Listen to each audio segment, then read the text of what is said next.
వైఎస్ఆర్సీపీలో కీలక మార్పులైతే మొదలైపోయినాయి. జిల్లా అధ్యక్షుల నియామకం పూర్తయిపోయింది. అలాగే ఇక నుంచి పార్టీ భవిష్యత్తుకు సంబంధించి దిశ నిర్దేశించారు జగన్మోహన్ రెడ్డి గారు. పూర్తిగా ఆ జిల్లాలకు సంబంధించి ప్రతి జిల్లాకు సంబంధించి బాధ్యతలు ఆ జిల్లా అధ్యక్షుడికి అప్పచెప్పేశారు.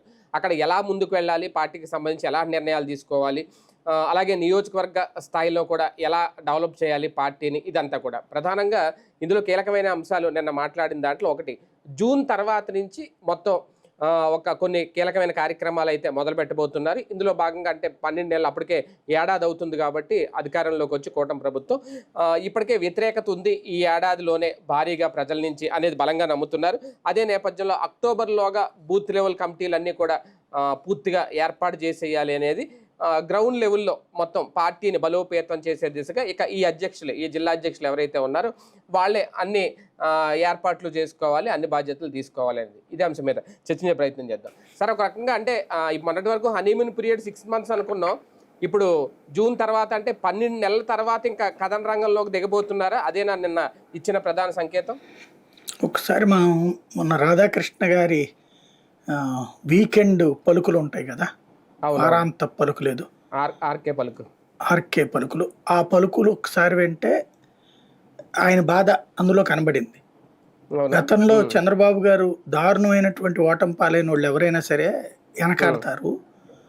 చంద్రబాబు గారు 23 సీట్లకు పరిమితం అయినప్పుడు దాదాపు 2 ఏళ్ల పాటు ఆయన క్రియాశీలక యాక్టివిటీలోకి రాలేదు. 3వ ఏడు నుంచి పార్టీ యాక్టివిటీ కొంత నడిచింది, చివరిలో సెట్ అయింది.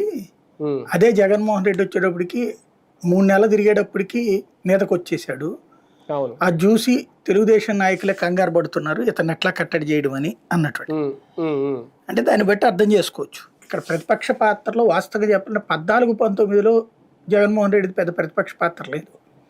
పాదయాత్ర అనే పాజిటివ్ సిమ్టమ్ ద్వారా వచ్చాడు.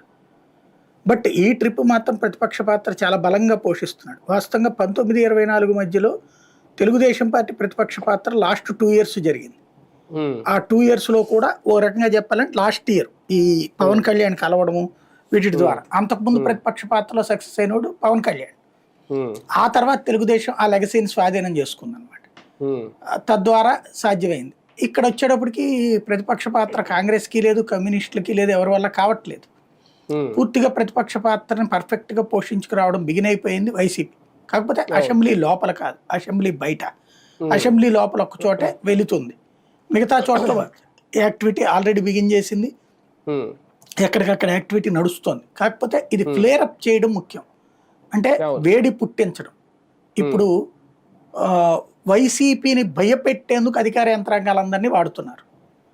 రేపొద్దున వీళ్ళు ఉద్యమాల బాట పడితే అధికార పక్షం భయపడుతుంది, అధికార యంత్రాంగం కూడా భయపడుతుంది. ఇప్పుడు ఫర్ ఎగ్జాంపుల్ ఒక ఇన్సిడెంట్ ఏదో ఇష్యూని పట్టుకుంటున్నారు, వీళ్ళ మీద ఏదో ఒక దొంగ కేసు పెడుతున్నారు, ఇది నడుస్తుంది. ఇప్పుడు వీళ్ళు గనక మొత్తం కార్యవర్గం అంతా సెట్ అయిపోయి పిలిస్తే ఒక 1000 మంది వచ్చారనుకోండి, ఈ 1000 మందిని పట్టుకెళ్ళి ఒక తప్పుడు కేసు జరిగి పెట్టిన చోట వెళ్ళి ధర్నా కూర్చున్నారనుకోండి, ఏమవుతుంది?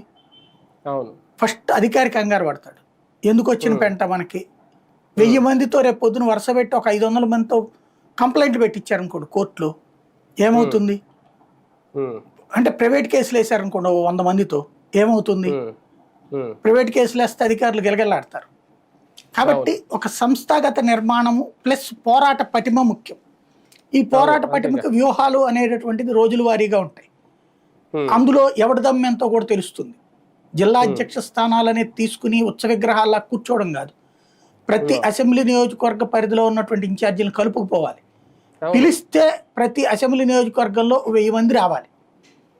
అంతా కలిపితే 7 నియోజకవర్గాలు, 7 లక్షలు, 10,000, 7,000, 7,000 మినిమం వస్తే మామూలుగా ఉంటుందా?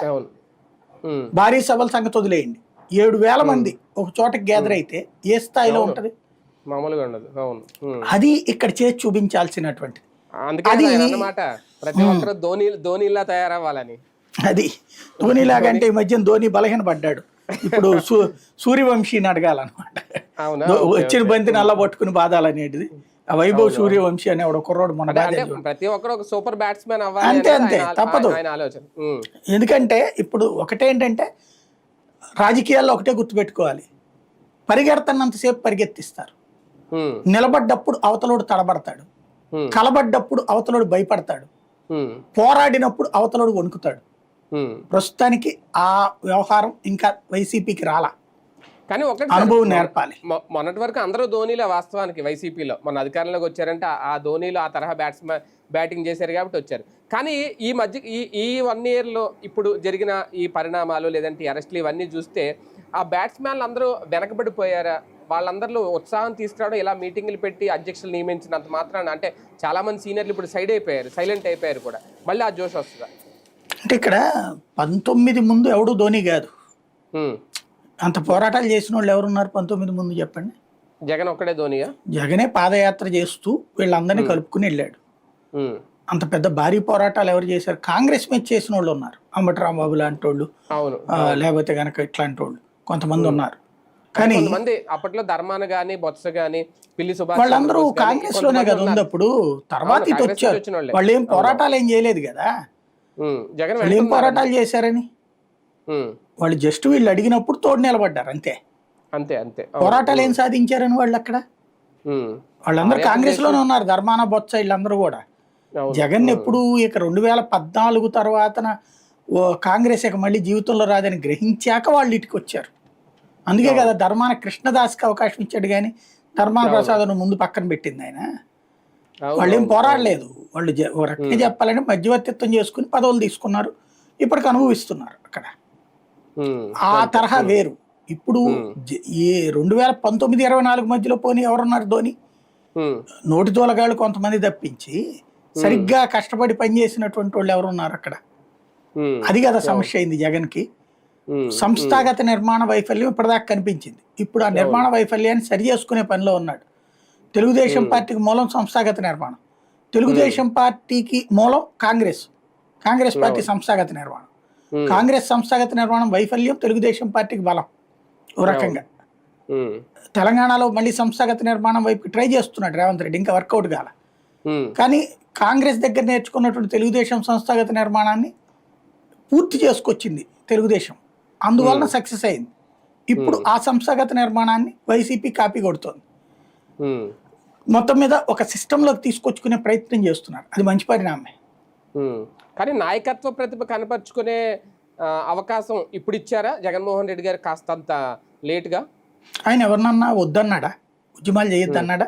ఇప్పుడు అతని పేరేంటి, జోగి రమేష్ నాయకత్వం వహిస్తే నెత్తిన పెట్టుకున్నాడు కదా.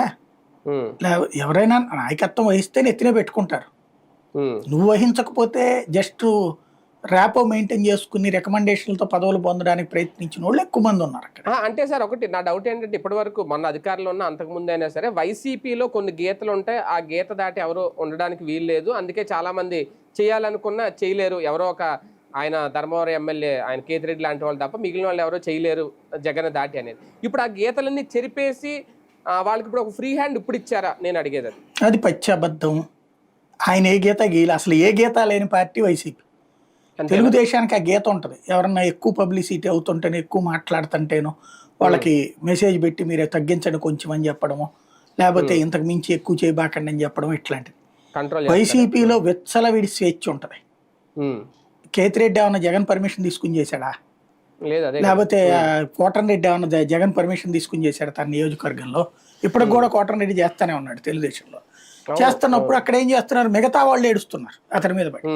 సహజంగా అట్లుంటది. అంటే మిగతా నియోజకవర్గాల వాళ్ళు ఏడ్చి అధినాయకత్వానికి తప్పుడు చెప్తుంటాడు. అదే వైసీపీలో అయితే అది పట్టించుకోదు అధినాయకత్వం. కాకపోతే సమస్య ఎక్కడంటే ఈర్ష్యాసూయులు అనేటువంటి సొంత పార్టీలో ఉంటుంటాయి. వీడు బాగా పాపులర్ అవుతున్నాడు, వీడు ఎదగకూడదు అనేటువంటి. ఇక దాన్ని ప్రతి పార్టీలోనూ ఉంటాయి తొక్కేసలాట్లు, తొక్కోడాలు ఇట్లాంటివి. కాకపోతే ఇక్కడ అధినాయకత్వం ప్రోత్సహిస్తారు తప్పించి తొక్కేదు. జగన్ ఎవరిని తొక్కేయాలనుకోడు. జగన్ కాన్సెప్ట్ అంతా కూడా ఎంత ఫ్లేరప్ చేస్తారు, ఎంత ఎదుగుతారు అనేది చూస్తాడు. ఎదిగేవాడిని వెనక పెట్టుకుంటాడు, ఏ డ్రామాలు ఆడేవాడిని దూరం పెడతాడు. ఇక డ్రామాలు కాకుండా ఇప్పుడు తమ సత్తా నిరూపించుకోవాల్సిన బాధ్యత వాళ్ళది, జిల్లాల నాయకులది. అది ఇప్పుడు చూసుకోవాల్సింది. జగన్ ముందు కూడా రేపొద్దున జూన్ తర్వాత పోరాటాలతో పాటు నాయకులను తయారు చేసుకోవాల్సిన బాధ్యత కూడా ఇప్పుడు ఆయన ముందుకు ఏమన్నా వచ్చిందా? కొంతమంది సీనియర్లు వెళ్ళిపోయారు, కొంతమంది సీనియర్లు సైలెంట్గా ఉన్నారు. ఇప్పుడు మళ్ళీ ఇప్పుడు అంటే నిన్న ఆ లిస్టులో చూసుకుంటే చాలా వరకు కొంతమంది కొత్త వాళ్ళకి అవకాశాలు కూడా ఇచ్చారు ఇప్పుడు జిల్లా అధ్యక్షులుగా. దాని ప్రకారం చూసుకుంటే మేకింగ్ యూనిట్ ఏమైనా మొదలు పెట్టారా జగన్మోహన్ రెడ్డి? జిల్లా అధ్యక్షులుగా సీనియర్లను పెట్టడం కంటే కొత్త వాళ్ళని పెట్టినప్పుడు ప్రూవ్ చేసుకుంటారు. సీనియర్లను పెట్టినప్పుడు ఏమవుతుంది, ఆ పాత పద్ధతిలో ఉంటుంది. ఆడంతే ఈడింతే అంటారు. అదే కదా ఇదివరకు వైసీపీకి నష్టం. అంటే సీనియర్ ఉంటేనే కొంచెం మాట వింటారేమో కదా సార్. ఇప్పుడు కొత్త వ్యక్తిని పెడితే కింద ఒక జిల్లా అంతా కంట్రోల్ చేయాలంటే ఆయన వల్ల అవుతుందా అనేది. ఇప్పుడు సీనియర్లు అవసరమైన చోట సీనియర్లే పెట్టారు కదా. వీళ్ళు పరిశీలకులు, వీళ్ళు ఇన్ఛార్జీలు కాదు. పరిశీలకులతో ప్రాబ్లం ఏం లేదు. పరిశీలకులు కాన్సెప్ట్ ఏముంటది, కలుపుకెళ్ళటం ఉంటది నాయకత్వానికి ఎమ్మెల్యేలకి. దానికి వీళ్ళే బెటరు. అంటే సీనియర్ని అక్కడ పెట్టారనుకోండి, అక్కడ ఉన్న అధ్యక్షుడు సీనియర్కి ఈ సీనియర్కి మధ్యన క్లాష్ ఉంటుంది. నువ్వేంది నాకు చెప్పేది, నేనేది నీకు చెప్పేది అనే రూట్లో ఉంటుంది. వీళ్ళు ఏంటంటే జూనియర్లని సీనియర్లని సమన్వయం చేసుకునేటటువంటి గ్రూప్ ఇదంతా కూడా. ఎవరికైనా సరే ఎగ్జామ్ పేపర్ ఇచ్చిన తర్వాత రాయడం అనేది అడిగి చేత కావాలి. అంతేగాని నేను సరిగ్గా చదవలేదు, నాకు నా సిలబస్లో ఇది లేదు అంటే దేనికి పనికిరాడే కాడు. ఇక్కడ కాబట్టి కాంగ్రెస్లో వైసీపీలో నిలదొక్కోలేకపోతే వాడు అసలు రాజకీయాలకి అన్ఫిట్ నన్ను అడిగితే. తెలుగుదేశం, భారతీయ జనతా పార్టీ లాంటి వాటిలలో వల్ల కాదు. ఇక ఎక్కడైనా స్వేచ్ఛగా పనిచేసుకోగలిగేటటువంటి అట్మాస్ఫియర్ ఉన్నది కాంగ్రెస్ పార్టీలోను వైసీపీలోనే. ఎవరు అడ్డుపడరు. నువ్వు ఎదగాలనేది ఉంటుంది. ఎవరు అడ్డుపడతారంటే సొంత పార్టీలో వాళ్ళు, నువ్వు నాకంటే ఎదుగుతున్నావు అనేది. అధినాయకత్వం ఏం అడ్డుపడదు. కాబట్టి ప్రూవ్ చేసుకోవాల్సింది వాళ్ళే. ఇప్పుడు బూత్ లెవెల్ కమిటీలు ఇక్కడ నుంచి ప్రారంభం కాబోతున్నాయి అనేది ఈయన చెప్పుకొచ్చారు. అది కూడా బాధ్యతలు వీళ్ళకే అప్పచెప్పారు. ఇంతకుముందు జగన్ వల్ల కానిది ఇప్పుడు ఈ అధ్యక్షుల వల్ల అవుతుందా? జగన్ ఎందుకు చేస్తాడు బూత్ కమిటీలు? బూత్ కమిటీ అనేది లోకల్ ఎమ్మెల్యే క్యాండిడేట్ చేయాలి. Booth committee, mandal committee, panchayat committee, corporation committee, municipality committee ఇవన్నీ ఎమ్మెల్యేలకు సంబంధించినవి. దాంట్లో ఎమ్మెల్యే మిగతా వాళ్ళతో అంటే అధ్యక్షుడితో కూడా, జిల్లా అధ్యక్షుడితో కూడా మాట్లాడుకుని ఉట్టి ఎమ్మెల్యే వర్గమే అని కాకుండా కొంతమందిని అవతల అధ్యక్షుడు చెప్పిన వాళ్ళని లేకపోతే పక్కన ఇంకెవరైనా రికమెండ్ చేస్తే వాళ్ళని కూడా పెట్టుకునేటట్టు ఉండాలి. అది మార్గదర్శనం ఇవ్వాలి. 60% 70% నీ వాళ్ళని పెట్టుకోవా, నీకు నచ్చిన వాళ్ళని.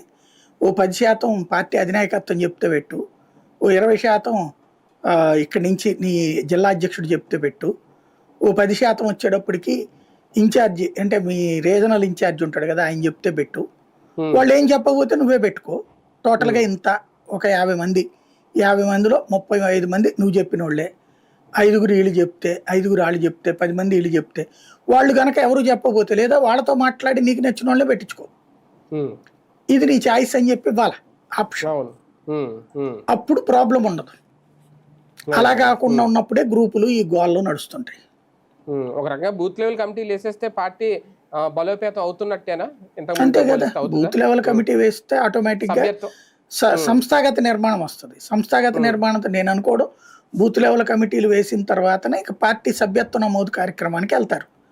ఆ సభ్యత్వ నమోదు అయిన తర్వాత అదంతా గ్రూపుల కింద తయారు చేసుకుంటారు. ఒక్కొక్క నియోజకవర్గాన్ని ఒక గ్రూపులు, ఆ గ్రూప్కి బూత్ లెవెల్ స్థాయిలో ఎంతమంది నమోదయ్యారో ఆ బూత్ లెవెల్లో ఉన్నటువంటి కార్యకర్తల్ని తీసుకెళ్లి ఆ బూత్ కమిటీకి అప్పచెప్పడం, ఇట్లాంటివి చేసుకొస్తారు. అదే సంస్థాగత నిర్మాణం అంటే. అవును.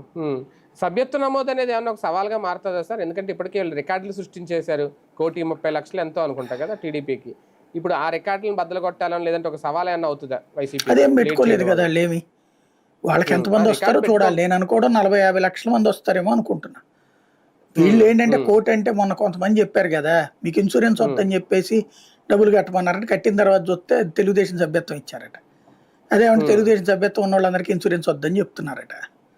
అట్లా కొన్ని జరిగినాయి. అంటే టార్గెట్లు ఇస్తే అదే వీళ్ళకి అట్లా కాకుండా ఇప్పుడు ఉండదు ఇక్కడ. ఇది ప్రతిపక్షం కాబట్టి అట్లయితే కేసులు పెడతామంటారు.